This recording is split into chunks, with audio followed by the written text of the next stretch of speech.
There were 10 D&D accessories forged and used by 10 pro D&D players, some more powerful than others, and there was one accessory to rule them all. So let's start with the first 10. So we're starting off simple. D&D accessories tend to often be geared towards DMs, and when it comes to being a player, there's really just not that much out there that helps you play the game or that you can just sink your money into because you enjoy the hobby. But if you are in a longer running campaign, I highly recommend you get yourself a mini. It may seem simple, but getting yourself a mini, either 3D printing one or buying a pre-painted one, not only helps you visualize your character more in battle, but it also gives you a stronger connection to your character. The idea that if this character dies, the mini gets retired to some shelf somewhere, never to be used again, is kind of motivating to keep your character alive. It will also give you a memento of this game. The times you spent around the table having fun with friends is immortalized in this mini. So when it does sit on a shelf in years to come, or you open a box full of your old stuff and find this, it will take you back to the good old days. You can also create or buy minis to represent other things about your character, like a pet, a familiar, or a certain kind of spell, or something you summon, just to make your DM's life easier so they don't have to use a dice or like their own random other mini. I highly recommend using Hero Forge to create your minis, and they ship them out to you. You can customize them exactly how you want.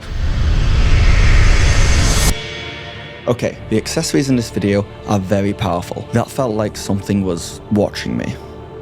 Next up is note-taking and character sheet equipment. We're talking notepad. You can get a cool D&D one like this one, but any notepad will do. And a pen, of course. I like the ones that are ink but still erasable, like this one I got from Japan. But some people use wet eraser pens on plastic sheets of paper, and other people just use pencil and eraser. I have links to everything in the description below. A character sheet, of course, incredibly important, but also knowing what your character can do and how to use this sheet will go very far, very fast. I bought the official character sheets from Wizards of the Coast, and there's like 50 in here. A normal player won't need these, and they were very expensive for what they are, since you can print them off for free from the internet.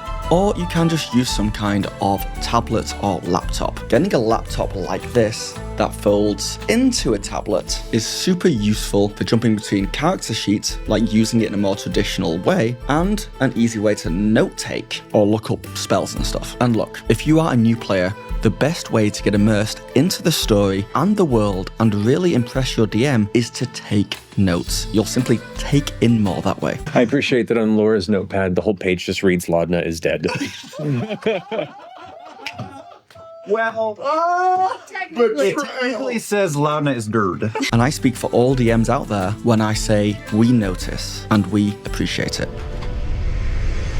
Okay, that was a dark force I just felt, but luckily I was saved by today's sponsor, Loot Studios. Loot Studios provides you with monthly bundles of STL files to print amazing minis at home, and they're turning 5 and celebrating with limited time promo prices this April and 3 new subscription tiers. Get the Fantasy or Sci-Fi Flex tier for just $18, where you can grab the monthly bundle or swap it for any past bundle you want. You can get the Fantasy or Sci-Fi Premium for $30 and get the monthly bundle and an extra bundle of your choice, or for only $28, get the dual subscription for both fantasy and sci-fi monthly bundles. These prices vanish at the end of April, so now's the perfect time to stock up on Loot's insanely detailed, ready-to-print minis and terrain. Hit the link in the description and start printing now. Thanks for saving me, Loot Studios, for now. Next up is, of course, dice. A dice tray and a dice bag, maybe even a dice tower. You can roll dice online with a laptop or tablet, but let's face it, it's not the same. You can go for standard dice sets. The cheap ones do the same as the expensive ones, but if you did want to get something flashier, I have a bunch of videos about strange, unique, and expensive dice on my channel. My favorite ones I own are some wooden ones from Dice Nest. I also want to make another video about looking at the strangest dice towers ever. I just need a few more Patreons before I can pull that off, or Twitch subscribers. So if you're already one of those, thank you. But there are a bunch of weird, strange dice towers you can get. Just look at this one on the Critical Role table. But like everything in this video, none of this is stuff you need. This is for people who like collecting and immersing themselves into the hobby through material things, like me. Don't get angry at other people spending money and having fun. Something actually helpful though are cards. I've seen Ashley Johnson use Druid wild shape cards to remind her of all the different animals she could wild shape into and their stats. I've seen people use spell cards to remind them what their spells can do. There's just just something about cards that some people find easier to sort through and understand at a glance faster than they would if they just had all the info on sheets of paper in front of them or on a computer. But this is 100% just personal preference. But I can tell you the cards, like these magical items cards, pretty damn solid. Okay, while we're on helpful, informative accessories, especially for new players, cheat sheets and flowcharts are incredibly underrated. It's something I learned from Abria Iyengar, who has given newer players flowcharts to help them decide what they can do in combat faster. It's just a sheet of paper that has the information of what a player would want to do on their turn in combat as a default. For example, a barbarian would probably rage, decide whether or not to go reckless, attack twice, then use a bonus action, probably this particular bonus action. It's kind of like if this was a computer game and AI was controlling the character, here is how it would think and what it would do if there are no other variables on the board. The player may not do the same thing, but having a blueprint like this means they can remember to rage, move, use their bonus action, all that stuff. It's incredibly helpful for newer players, and it's the same thing with cheat sheets. Just a sheet telling you what your character can do, helpful spells or abilities that you sometimes forget, what you can do in social encounters, or things that can help your skill checks, or maybe just things that remind you that your character has disadvantage on stealth checks while wearing armor, so always take your armor off when not needed. Okay, a bag, box, some kind of D&D pouch. This is a fast one because it could be anything. If I'm a player traveling, I just throw everything into a backpack, kind of willy-nilly, but I do use this box. I can throw my dice in here, my mini in here, and I can even use it as a dice tray if needed. And I've seen a bunch of cool stuff like this. My favorite is when someone has like hollowed out a book and uses that as an all-in-one everything, and then you can just slot that into your backpack with your laptop and you're good to go. The most D&D bag I've seen is this official D20 shaped one, but this is obviously for the most proud nerds amongst us. But you better believe if I ever see someone with this bag in public, I'm coming up to you and I'm saying hi, and I'm asking you about your current character. And for those of you playing D&D online, there are some cool dice that can connect to your computer, so when you roll them physically,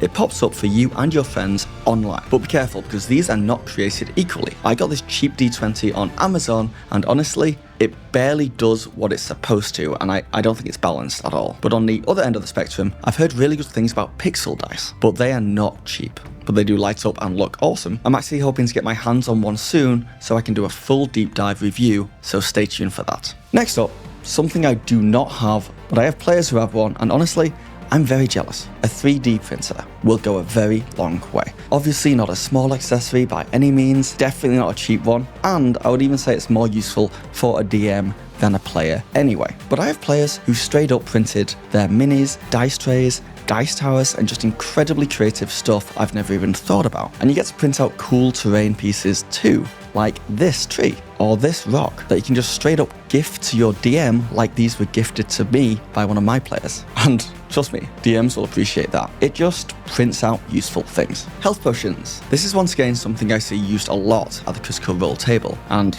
I have some myself here. If you are at a D&D table that uses potions often, then having these fun little bottles of dice that you can just empty are a super fun and immersive way to narrowly avoid death. And they're fun to hand to the players when you're force feeding them health potions. And like in Baldur's Gate 3, you can just throw this at your friend, smashing the dice over their head, and then they can just count the dice as they fall to heal their character up. It's non-stop fun. Okay, it found me, and it's almost here. I don't have much time. Let me quickly do a shout out to D&D accessories that match whatever your player class is. Like if you're a gunslinger, this revolver dice set. The bullets are the dice. Or if you're a wand and or dagger user, this dagger wand dice. It's an all-in-one dice set, with each spinning section being a different D&D dice. There's also a bunch of stuff on Etsy I've seen, and I'm just desperate to play with, like the dice crossbow, or a dice gun, or a full-on dice gauntlet thing that sits on your wrist and fires out dice. I think that's what this is. There's a lot out there. A favourite of mine are these mini dice that you fit in a necklace shaped like a D20 and you can carry around with you all the time. It's just novelty, fun stuff, though these can be used as actual dice in a pinch. The thing is, as always, check with your DM and other players to see if they're okay with you using non-traditional dice, or dice launchers like a crossbow, just because they could be straight up safety concerns. Next up, random accessories to set the scene can just make you comfortable. Things like D&D blankets, if you're someone who gets cold during games. Fun mugs, if you're someone who wanted to drink out of a goblet both in-game and out of game. Clothing apparel, to make sure everyone knows just how much you've made D&D your whole personality. I mean, they brought out D&D Converse, for goodness sake. You can truly become Mr. D&D. Oh no. It's here, the greatest evil cursing D&D tables everywhere, the ultimate D&D accessory. Forged in the depth of the Critical Role archive by Sam Riegel himself, props you can use to make fun of your DM and other players in a nice way. The ultimate inside joke. T-shirts with embarrassing photos of your friends on them.